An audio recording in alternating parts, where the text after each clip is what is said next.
So here's where it starts getting a little bit fun. And now we've just got a little intro clip here, and it shows off Inkopolis, and this is the main hub of the game, I guess you could say.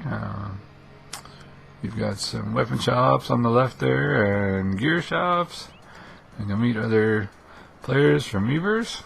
They'll actually have their Inklings in here, anybody who you play with. So this is actually for now the title screen. So we'll go ahead and, as it says, press ZL and ZR at the same time. And that kicks us over to our announcers, Callie and Marie. So every time you start the game, you'll actually see this because it goes through a rotation of what stages are up for rotation right now, and basically if there's been any changes since you last played. Here we go. So at this point in time, it's actually coming up on a Splatfest, which is a special event that happens about every 3 weeks or so. Basically, it's just a very lucrative time to play the game, and it's a very fun time. There's some special stuff that's going on. So, but this is actually what they're talking about right here. This won't happen every time you play the game, but when you do see this, it means there's a Splatfest coming up.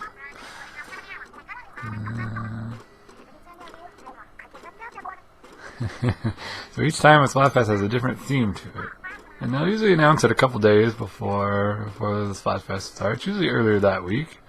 They'll announce what the theme is going to be.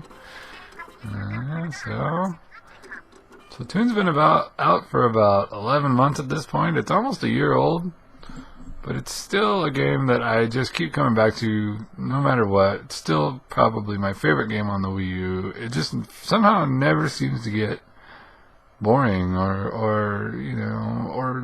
old. It always keeps its charm for me. So even though it's been out so long already, I'm still playing it all the time. It's just a great game.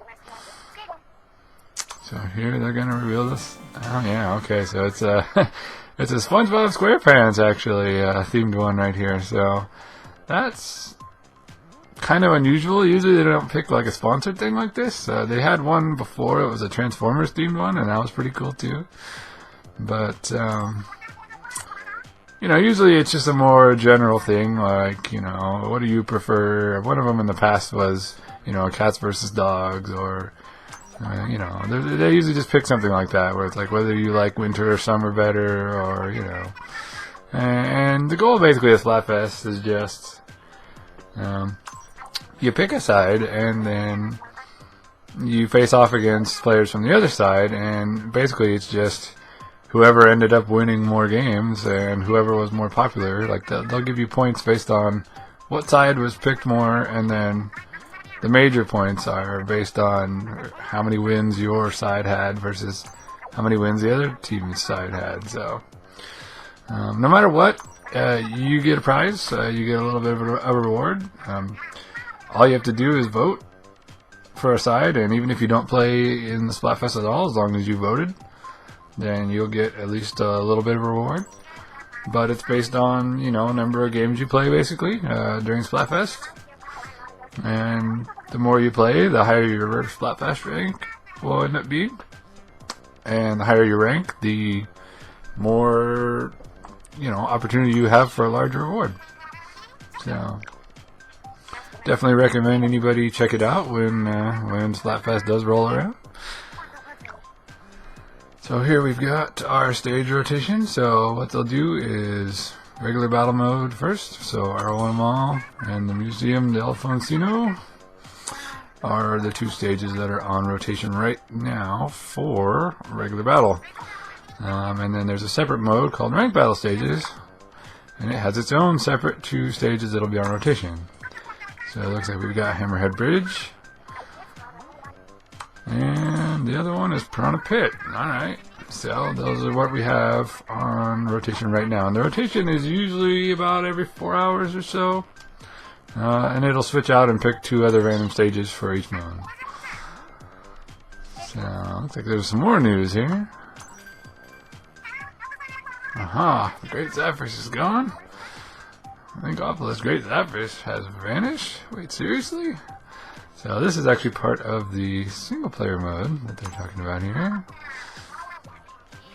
So there's a whole single player campaign in Splatoon as well, and it's actually pretty fun. There's different stages that you play through, and there's some optional objectives that you can do, and it basically is a good way to introduce yourself to the game, get familiar with the mechanics and everything. There's even some stuff that doesn't even feature in the multiplayer mode that you can find in single player. So, alright, so here we are in the actual Inkopolis hub now. So it's going to give us some little information about what it is and what we've got in front of us here. So this is the plaza, and hottest sport in Inkopolis, ink battles, yeah. So that building in front there is where you actually go to play the online battles. Right through that door is the lobby, and as you might be able to see on the screen right now, you'll be able to see it in a little bit better. But you can actually just like tap on the screen here, and it'll jump you right to those areas too if you don't want to walk through the plaza every time. But so here's talking about the shops that you have. So you have different kinds of gear shops that you can buy clothes for, or from rather, and it has different abilities on it and different kinds of weapons. There's all kinds of stuff you can do. We'll check them all out. I'll give you just a quick overview of all the basic weapon types here, so you can see how different they are and how they play. So the battle dojo I was talking about here. So this is for 1 versus 1 local multiplayer. Unfortunately, there isn't more than that for local multiplayer. You can only play 1 versus 1. And also, unfortunately, the online is 1 person at a time, so you can't even play 2 people from a single Wii U online at the same time.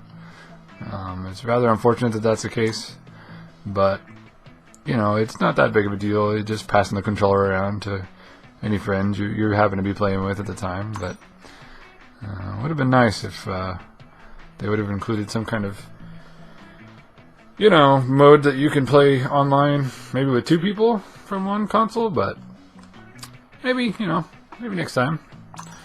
Can't have everything, I guess. So, who's that creepy old dude? So that's actually where you do the single player mode. So by going over there. So Splatfests they're talking about right now too. And that's actually what's coming up. So you can see in the screen there's the billboard with SpongeBob characters, and normally that billboard won't be there if it's not a Splatfest. So they're actually gonna zoom in on it, so that's convenient. This is the spot, don't forget. Okay, yeah, so we're actually going to head right over there for fun. No Splatfest right now, but there's one coming real soon, so a couple more days from now. Alright, so we've still got these motion controls on. So the first thing I'm going to do, because I don't really care too much personally for those controls, is I'm going to go on the screen here, and now that it's not dim anymore, you can see it a lot better.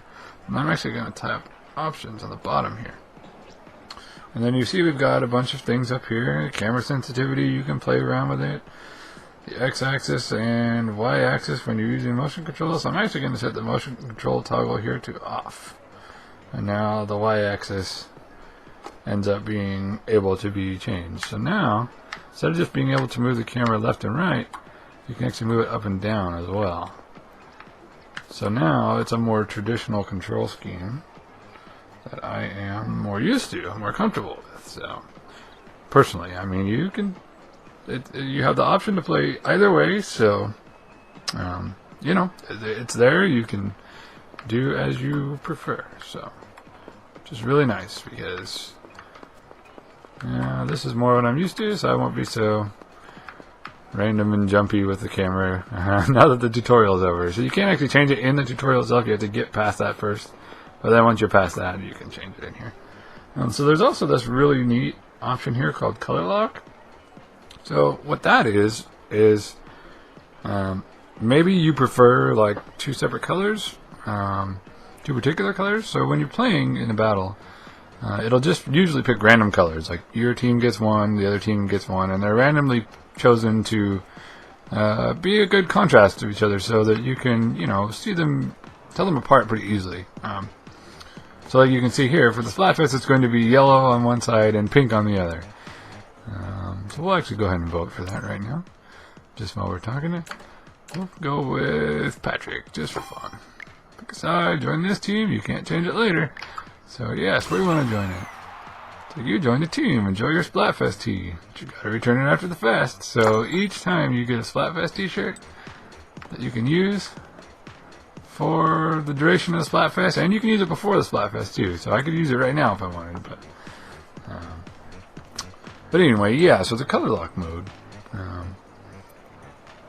So what that'll do is if you have, so say you're playing the Splatfest and you really like the yellow and pink, you can actually turn the color lock mode on, and the game will, for you, change it so instead of being randomly selected, that it's always going to be the same two sets of colors. So it's also really good for anyone that has any kind of vision impairment or color blindness or that sort of thing.